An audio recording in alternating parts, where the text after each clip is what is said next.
Hey y'all. Um, I want to preface off by saying that I don't discuss or avoid the certain topics, basically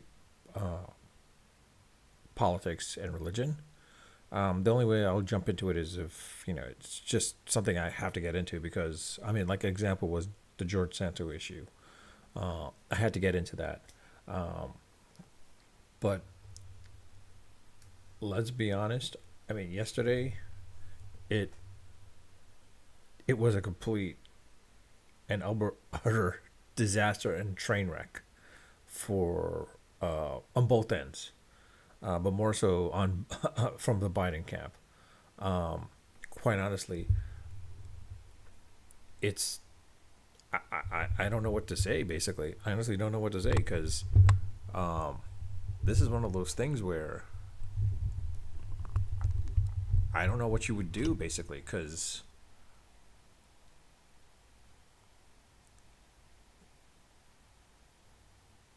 there were some easy lobbed up questions for him that he just couldn't answer, and it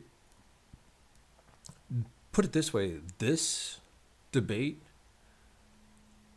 showed Biden's age. It showed his age. And the sad part is Biden's camp is probably trying to push for another debate. We need another debate. We need another debate. If I'm Trump's camp, I'm like, oh hell no, oh hell no, we're good, we're good. You want to push this debate so early on? We're done. We're good. Now, Trump's camp is going to say no. Trump himself might be a different story because he was like, I want to go for the kill, basically, and to the point where it might be the case. Who knows what happens? Because the problem is and Trump's and Biden's camp is going to have to essentially get like bait him into a second debate because from their perspective, from Trump's camp's perspective, they're good at this point. Honestly, to the point where like their their approval rating has probably gone up even more to the point like some undecided voters that are out there looking at what happened at this debate, they're probably more shifting or leaning towards more towards Trump. I mean, granted now the one thing is like let's be honest, like yeah, the facts that Trump was pretty much saying were inaccurate or bull-faced lies, and there were a boatload of them. It was much more compared to Biden, of course. Biden had quite a few inaccurate information, or or not true statements, but not as much as compared to Trump. But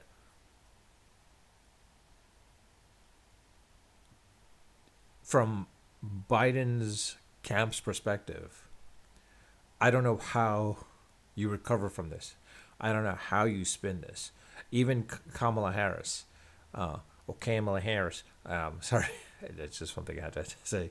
Kamala Harris's reaction, secret, in the back, she was like squirming, similar to Joe Biden. She was probably squirming, like, oh my God. And Biden himself probably knew himself too, to the point where like Kamala Harris now has to spin the directive away from the debate of his performance of the debate, but more so of the policies and his past performance. And you were seeing that was happening during some of the interviews. Specifically, one of them was Anderson Cooper's interview with her directly, and she refused. She was. You could see that she was squirming in her chair, not squirming, but more so shifting in her chair because she was definitely uncomfortable answering the question. She had to be. She had to anticipate this was going to happen, to the point where she didn't want to go out and pretty much lie to the anchors or news reporters, but it was more so to the point where like she was trying to direct the narrative because one of the things is she was not directing it towards the news anchors, but she was directing it towards the viewers themselves because she knew it was basically now all on hands on deck, save the campaign as best as possible. Problem is like from her perspective now, she's thinking like Jesus, he's not the right candidate. Maybe I should be the one that's on the ticket, and maybe let him step down, let me be on the ticket, and give someone else on that. But the problem is, it's sort of too late at this point. It's really too late. The only other thing I can think of is like from uh, another political aspect of politicians' perspective is coming in as a third party candidate, as an independent per se. Honestly, I hate to say this, but like Newsom probably would have been done probably much better. Newsom probably would have done much better against Trump than Biden. Because I mean, the way Trump was going, I mean, honestly, Trump had the shot to like pretty much knock him out completely at this point. But the fact that he was just being a little bit petulant, it was a sad state basically. I think, and let's be honest, I think the muting of the mic was a good thing for Trump because it saved him. Because if that mic was on for him, he probably would have done the exact same thing that he did at the second debate in 2020.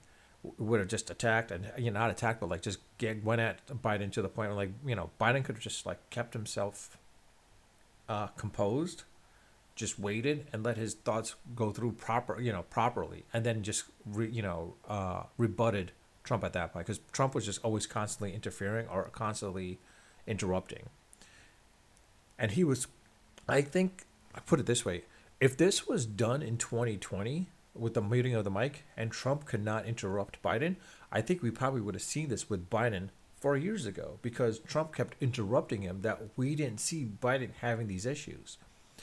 And I think in that situation, this played very well to the Trump camp that Trump was muted because he was supposed to come in there composed, but he didn't come in composed. But the thing is that muting of the mic kept him in a composed aspect, that he looked a little bit more presidential than he normally would have.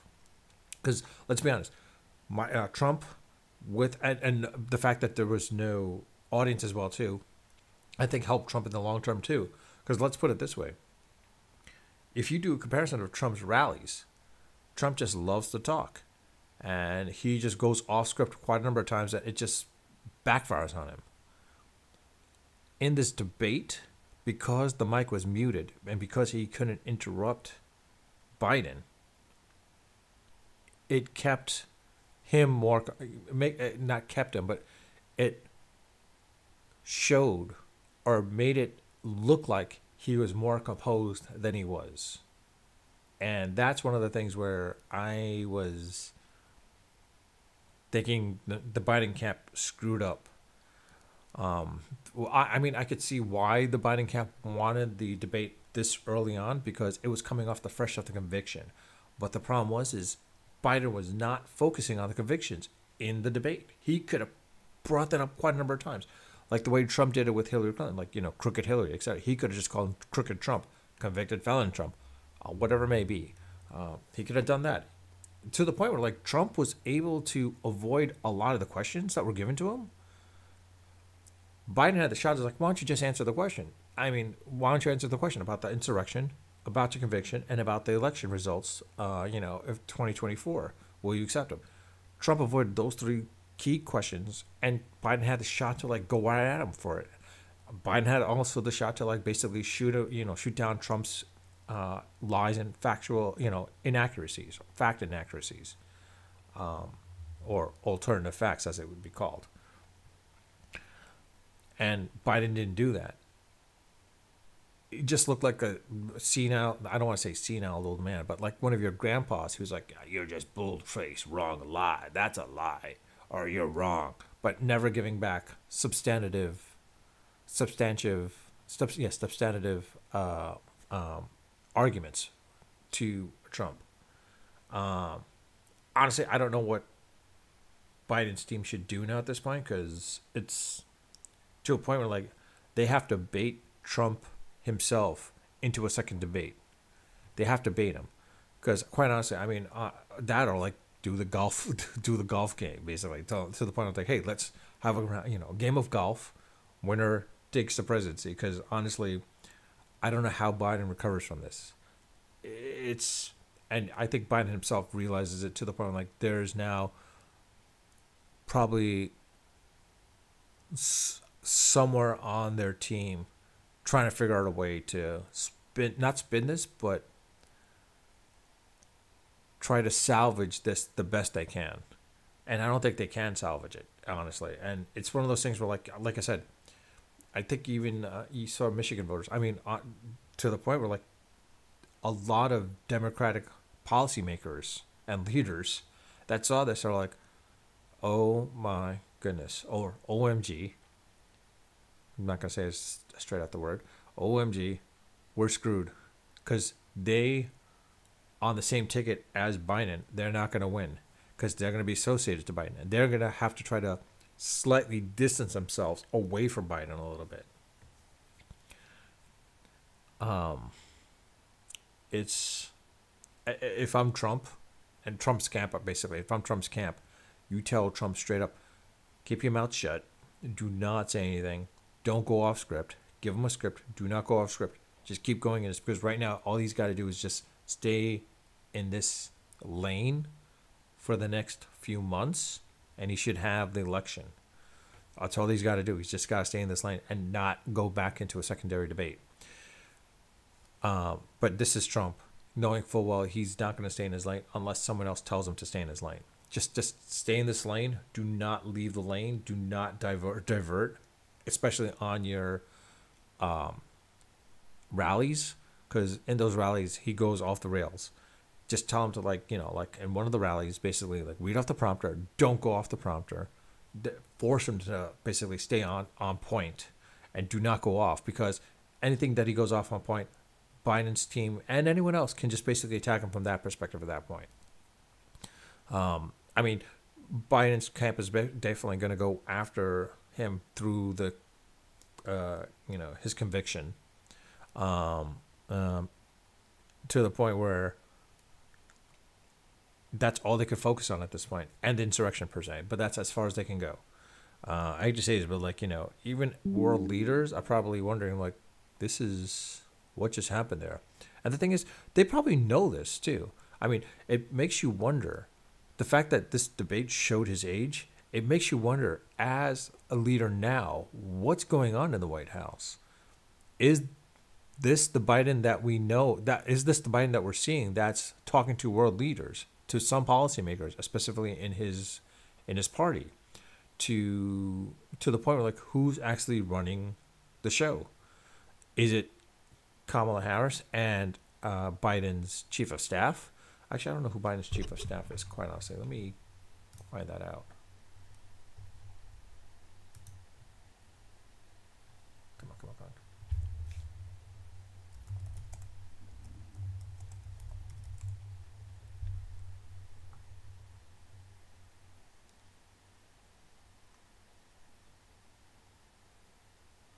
So it's Jeff Zients. All right. Jeff Zients. Sorry, Jeff Zients. It sounds like it's Jeff Zients and whomever else and the rest of his cabinet members that are basically running the show. Because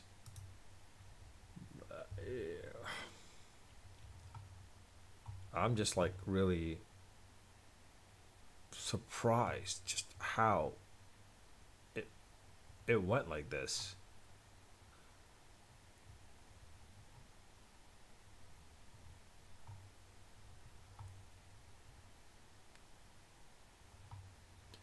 Yeah, Jeff Zients. I don't know why I keep saying Zeph, but Jeff Zients, even though Zeph is a kind of cool name.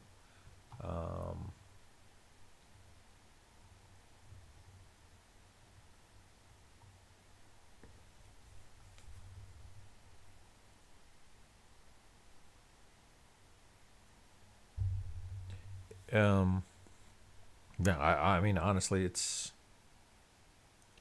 I don't know what to say, honestly. This is something that I did not anticipate, quite honestly. This is. I think if the Biden team is able to get Trump for a second debate, I'm telling whatever moderator, like, don't have a mute button. Let him speak. Let Trump speak. Because, let's be honest, I think this is probably what would have happened the last debate in 2020.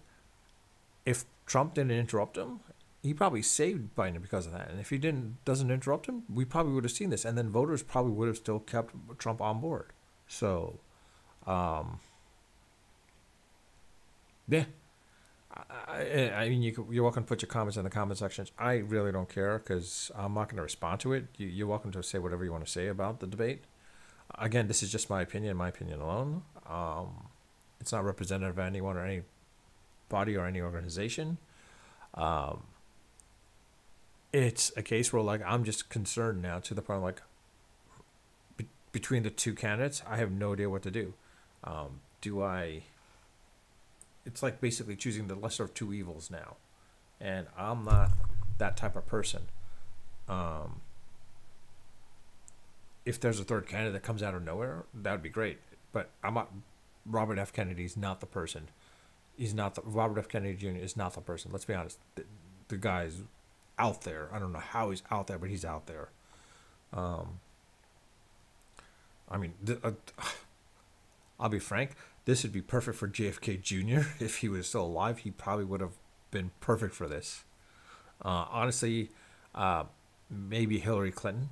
She comes in, but problem is she's just as old as Trump as well too, and like I don't think she wants to deal with this. But she probably could handle this. If